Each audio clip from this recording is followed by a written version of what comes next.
அனைவருக்கும் அன்பான வணக்கம். இந்த வீடியோவில் நாம் இந்த குரோதி வருடத்தின் சித்திரை மாத ராசி பலன்களை பார்க்கலாம். நிகழும் ஸ்ரீ மங்களகரமான குரோதி வருடம் சித்திரை மாதம் 14/4/2024 ஞாயிற்றுக்கிழமை, வளர்பிறை சஷ்டி, திருவாதிரை நட்சத்திரம், தமிழ் வருடப்பிறப்பு, சஷ்டி விரதம் கூடிய நன்னாளில் இந்த குரோதி வருடத்தின் முதல் மாதமான சித்திரை மாதம் பிறக்கின்றது. இந்த சித்திரை மாத தொடக்கத்தில் கிரகங்களின் சஞ்சாரத்தை பார்த்தால், மேஷத்தில் சூரியன் குரு, கன்னியில் கேது, கும்பத்தில் செவ்வாய் சனி, மீனத்தில் புதன் சுக்கிரன் ராகு.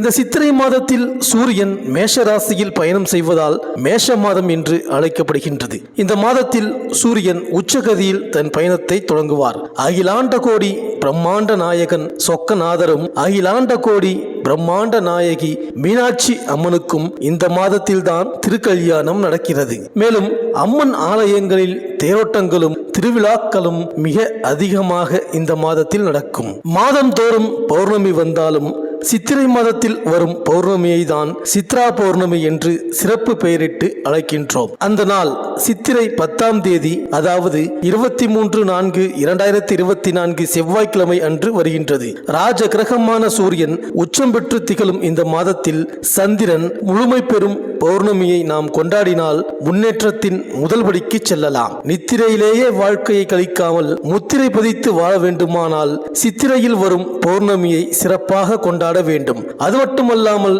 நாம் செய்யும் பாவ புண்ணியங்களை பதிந்து வைக்கும் சித்ரகுப்தனையும் சிந்தையில் நினைத்து வழிபட்டால் அத்தனை காரியங்களிலும் வெற்றி கிடைக்கும். மேலும் சித்ரா பௌர்ணமி அன்று வீட்டின் பூஜை அறையில் விநாயக பெருமானை வைத்து அருகில் வெள்ளியில் ஏடும் எழுத்தாணியும் வைத்து சித்ரகுப்தன் படியளப்பு என்று அதில் எழுதி வைப்பார்கள். சூரியன் உதிக்கும் கிழக்கு நோக்கி பொங்கல் வைத்து பொங்கல் பொங்கும் வேளையில் சித்ரகுப்தனை சிந்தையில் நினைத்து வழிபட வேண்டும். மேலும் பௌர்ணமி விரதம் இருப்பவர்கள் அந்த விரதத்தை தொடங்க வேண்டிய நாள் சித்ரா பௌர்ணமி தான். விரதத்தை முழுமையாக கடைபிடிப்பவர்கள் இரவில் நிலவை பார்த்து வழிபட்ட பிறகுதான் உணவருந்த வேண்டும். நமது பாவ புண்ணியத்தையும் பதிந்து வைத்து அடுத்த பிறவிக்கு அனுகூலம் தரும் சித்ரகுப்தனை வழிபடுவதால் நம் செல்வ நிலை உயரும். தேவையானவை தேவையான நேரத்தில் நடக்கும். சித்ரகுப்தனுக்கு காஞ்சிபுரத்தில் தனி கோவில் உள்ளது. அருப்புக்கோட்டை அமிர்தலிங்கேஸ்வரர் கோவிலில் சித்ரகுப்தனுக்கு தனி சன்னதி இருக்கின்றது. மேலும் இந்த சித்திரை மாதத்தில் கிரகங்களின் பெயர்ச்சியை பார்த்தால், சித்திரை 3ஆம் தேதி புதன் மீனராசியில் வக்ர நிவர்த்தி ஆகின்றார். சித்திரை 9ஆம் தேதி செவ்வாய் மீனராசிக்கு பெயர்ச்சியாகின்றார். சித்திரை 12ஆம் தேதி சுக்கிரன் மேஷராசிக்கு பெயர்ச்சியாகின்றார். சித்திரை 18ஆம் தேதி புதன் மேஷராசிக்கு பெயர்ச்சியாகின்றார். இந்த கிரகங்களின் சஞ்சாரம் மற்றும் இந்த கிரகங்களின் மாற்றத்தினால் உங்கள் ராசிக்கு என்னென்ன பலன்கள் கிடைக்கப் போகின்றது, நீங்கள் செய்ய வேண்டிய பரிகாரங்கள் என்ன என்று இந்த வீடியோவில் பார்க்கலாம். புத பகவானை ராசிநாதனாக கொண்ட மிதுன ராசி அன்பர்களே, இந்த சித்திரை மாத கிரக நிலைகளை ஆராய்ந்து பார்க்கும் பொழுது இந்த மாதத்தில் உங்களது ராசிக்கு பெரும்பாலான கிரகங்கள் சாதகமாகவே செயல்படுகின்றது. இதனால் கவலை, தொல்லை, தொந்தரவுகளை, பண விரயங்களை சந்திக்காமல் முன்னேற்றத்தை சந்திப்பீர்கள். சாத்தியமில்லாத காரியங்கள் கூட வெற்றியில் முடியும். வருமான குறை விலகும். சேமிப்பு அதிகரிக்கும். எதிர்கால முன்னேற்றம் பொருட்டான விஷயங்களில் சாதகம் கிடைக்கும். மாதம் தொடங்கியதில் இருந்து 18 தினங்கள் வரை அனைத்து விஷயத்திலும் அனுகூலங்களை அடைவீர்கள். குடும்ப நிம்மதி அதிகரிக்கும். பழைய கடன்களை அடைப்பதற்கான சூழல்கள் உருவாகும். புதிய கடன் படுவதற்கு வாய்ப்பு இல்லை. வாழ்க்கை துணை சேமிப்பு தக்க தருணத்தில் கை கொடுக்கும். வாரிசுகளால் பெருமிதம், புகழ், கௌரவம் உயரப்போகின்றது. சுபகாரிய செலவுகளும் இந்த மாதம் தொடங்கி 2 வாரங்கள் வரை அதிகரிக்கும். வாரிசுகளுக்கான திருமண சுப சடங்கு விஷயங்களில் தடை ஏற்படாது. உத்தியோகம், பணி, பதவி விஷயங்கள் இந்த மாதம் தொடங்கி 9வது தினம் கடந்த பிறகு நீங்கள் எதிர்பார்த்து இருக்கின்ற அனுகூலத்தை தரும். தொழில், வியாபார, நிர்வாக விஷயங்களில் மாற்றம் செய்ய இருக்கின்றீர்கள். இளம் இருபாலருக்கும் திருமண கனவு பூர்த்தியாகும். திருவாதிரை நட்சத்திரக்காரர்கள் வங்கி கடன் பெற்று புதிய பட்ஜெட் விஷயங்களில் இறங்க இருக்கின்றீர்கள். அதனால் லாபங்களும் கிடைக்கும். புனர்பூசம் நட்சத்திர அன்பர்களுக்கு வீடு மாற்றம், உத்தியோக நிர்வாகம் ஏற்படும். இந்த மாதம் வெள்ளி, புதன் மற்றும் சனிக்கிழமைகளில் அபரிமித முன்னேற்றமும் புதிய பணவரவு, சொத்து பத்து சேர்க்கையும் ஏற்படும். கும்பம் மற்றும் மேஷராசிக்காரர்கள் முக்கியமான விஷயங்களுக்கு பக்கபலமாக உங்களுக்கு நிற்பார்கள். வடக்கு திசை முக்கிய புதிய முயற்சிகள் யாவும் அனுகூலத்தில் முடியும். எதிர்கால முன்னேற்றத்திற்கான சாதக முகாந்திரங்களும் உண்டு. மேலும் சித்திரை 1ஆம் தேதி முதல் 8ஆம் தேதி வரை கும்பராசியில் சனியும் செவ்வாயும் சேர்க்கை பெற்றிருக்கின்றார்கள். இது அவ்வளவு நல்லதல்ல. பாக்கியஸ்தானம் வலுவிழப்பதால் பெற்றோர் வழியில் பிரச்சனைகள் ஏற்படும். ஏற்படும். உங்களுக்கு உதவுவதாக சொன்ன உற்றார் உறவினர்கள் கடைசி நேரத்தில் கைவிரிப்பார்கள். ஏமாற்றங்களை அதிகம் சந்திக்கும் நேரம் இது. யாரையும் நம்பி செயல்பட இயலாது. இடம் பூமி வாங்கினாலும் விற்றாலும் கூடுதல் கவனம் தேவை. மேலும் சித்திரை 3ஆம் தேதி புதன் வக்ர நிவர்த்தி ஆகின்றார். உங்கள் ராசிக்கு அதிபதியானவர் புதன். அவர் வக்ர நிவர்த்தியாகும் போது உடல் நலம் சீராகும். உற்சாகத்தோடு பணிபுரிவீர்கள். கடன் சுமை குறையும். காரிய தடை அகலும். புதிய தொழில் தொடங்கும் முயற்சியில் ஆர்வம் காட்டுவீர்கள். புனித பயணங்கள் அதிகரிக்கும். திடீரென்று அறிமுகமான நபரால் தொழில் வளர்ச்சி ஏற்பட வழிபிறக்கும். உத்தியோகத்தில் உள்ளவர்களுக்கு உயர் அதிகாரிகள் உதவிகரமாக இருந்து கேட்ட சலுகைகளை வழங்குவார்கள். மேலும் சித்திரை 9ஆம் தேதி மீனராசிக்கு செவ்வாய் செல்கிறார். உங்கள் ராசிக்கு 6, 11 ஆகிய இடங்களுக்கு அதிபதியானவர் செவ்வாய். அவர் தொழில் ஸ்தானத்திற்கு வரும்பொழுது தொழில் வளம் சிறப்பாக இருக்கும். ஒப்பந்தங்கள் அடுக்கடுக்காக வந்து சேரும். வாடகை கட்டிடத்தில் நடைபெற்ற தொழிலை சொந்த கட்டிடத்திற்கு மாற்றும் முயற்சி கைகூடும். வெளிநாட்டில் உள்ள நல்ல நிறுவனங்களில் இருந்து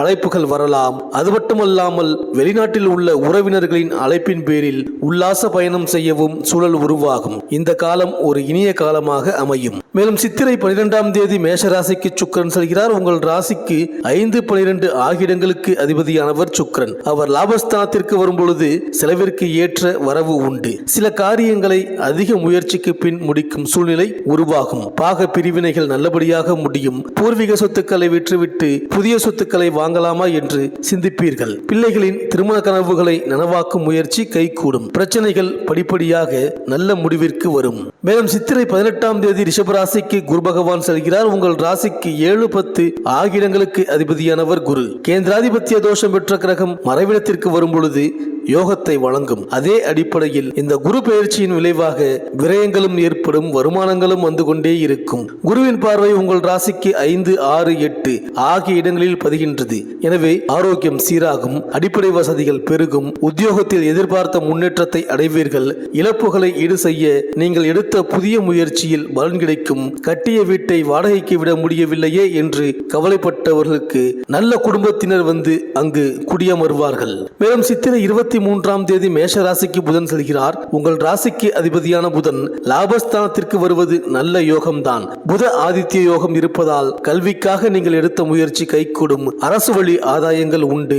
பொது வாழ்வில் இருப்பவர்களுக்கு புதிய திருப்பங்கள் ஏற்படும். தடைபட்டு வந்த காரியங்கள் தானாக நடந்தேறும். உத்தியோகத்தில் உங்கள் திறமைக்குரிய அங்கீகாரம் கிடைக்கும். இந்த மிதுன ராசி பெண்களுக்கு தன் நலனை காட்டிலும் ஆசையை காட்டிலும் குடும்ப நலனும் கௌரவமும் அதிமுக்கியமாக செயல்பட்டு வருவீர்கள். எதையும் எப்பொழுதும் தைரியமாக முடிவெடுத்து வருவதால் மற்றவர்களின் பார்வைக்கு விரோதமாக தென்படுவீர்கள். நீங்கள் எடுத்து கூறும் கருத்துக்கள் வருமுன் காப்போம் பாதுகாப்பு திட்டமாக விலகினால் எடுத்து உரைக்கும் விதம்தான் சற்றே உங்களது கடின உழைப்புக்கு தகுந்த அங்கீகாரம் கிட்ட தடை தாமதங்களை உருவாக்குகின்றது. முன்கோபத்தை கட்டுப்படுத்திக் கொள்வதே நல்ல பண்புகளை பிரதிபலிக்க செய்யும். பலாப்பழம் போன்ற உங்களது எண்ணம் மற்றவர் அறிய காலதாமதமாகும். பிள்ளைகளின் தேவைகளை நிவர்த்தி செய்து கொடுப்பீர்கள். உடல் உபாதை ஏதோ சிந்தனை இவைகளால் அவதிக்கு உள்ளாவீர்கள். இந்த மிதுனராசி மாணவர்களுக்கு கோபம், முரட்டுத்தனம், விளையாட்டுத்தனம் இவைகளை கட்டுப்பிடித்துக் கொண்டு கல்விக்கு முக்கியத்துவம் கொடுத்து கவனமுடன் பயின்றால் மட்டுமே தேர்ச்சி கிடைக்கும்.